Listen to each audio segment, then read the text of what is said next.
2026 சட்டமன்ற தேர்தலை முன்னிட்டு திருநெல்வேலியில் பிஎஸ்எஃப் வீரர்களின் பிரம்மாண்ட கொடி அணிவகுப்பு நடைபெற்றது. பொதுமக்கள் அச்சமின்றி வாக்களிக்க விழிப்புணர்வு ஏற்படுத்தப்பட்ட நிலையில் இதுகுறித்து எமது செய்தியாளர் வனராஜ் சங்கர் வழங்கும் தகவல்களை கேட்கலாம்.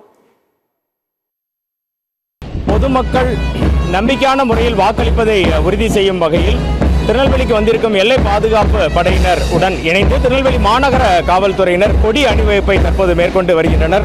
2026 சட்டமன்ற தேர்தலை முன்னிட்டு நெல்லை மாநகர பகுதிகளில் சத்தீஸ்கர் மாநிலத்தில் இருந்து வந்துள்ள எல்லை பாதுகாப்பு படை வீரர்கள் மற்றும் உள்ளூர் போலீசார் இணைந்து இந்த கொடி வகுப்பை மேற்கொண்டு வருகின்றனர்.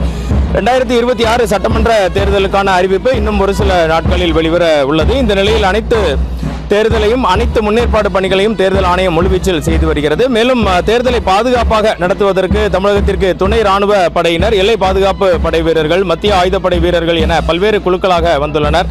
இவர்கள் தமிழகம் முழுவதும் மாவட்ட வாரியாக பிரித்து அனுப்பப்பட்டு பாதுகாப்பு பணியில் ஈடுபட்டு வருகின்றனர். இந்த நிலையில் திருநெல்வேலி மாவட்டத்திற்கு ஜார்க்கண்ட் மற்றும் சத்தீஸ்கர் ஆகிய மாநிலங்களில் இருந்து தலா 80 பேர் கொண்ட எல்லை பாதுகாப்பு படை வீரர்கள் தேர்தல் பாதுகாப்பு பணிக்காக வந்துள்ளனர்.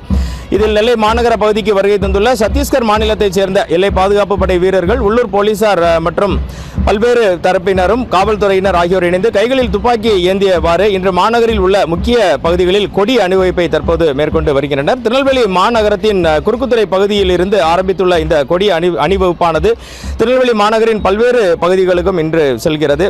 நேர்மையான தேர்தல் மற்றும் பயமில்லாத வாக்களிப்பை பொதுமக்கள் மத்தியில் ஏற்படுத்தும் விதமாக இந்த கொடி அணிவகுப்பு நடத்தப்பட்டு வருகிறது. இதேபோல திருநெல்வேலி மாவட்டத்தின் எஸ்பி பிரசன்னகுமார் தலைமையில் திருநெல்வேலி நாங்குநேரி பெரும்பத்து பகுதியில் இருந்தும் இதே போன்ற பொதுமக்கள் நம்பிக்கையுடன் வாக்களிப்பதற்கு தேவையான கொடி அணிவகுப்பு இன்று நடத்தப்பட்டு வருகிறது.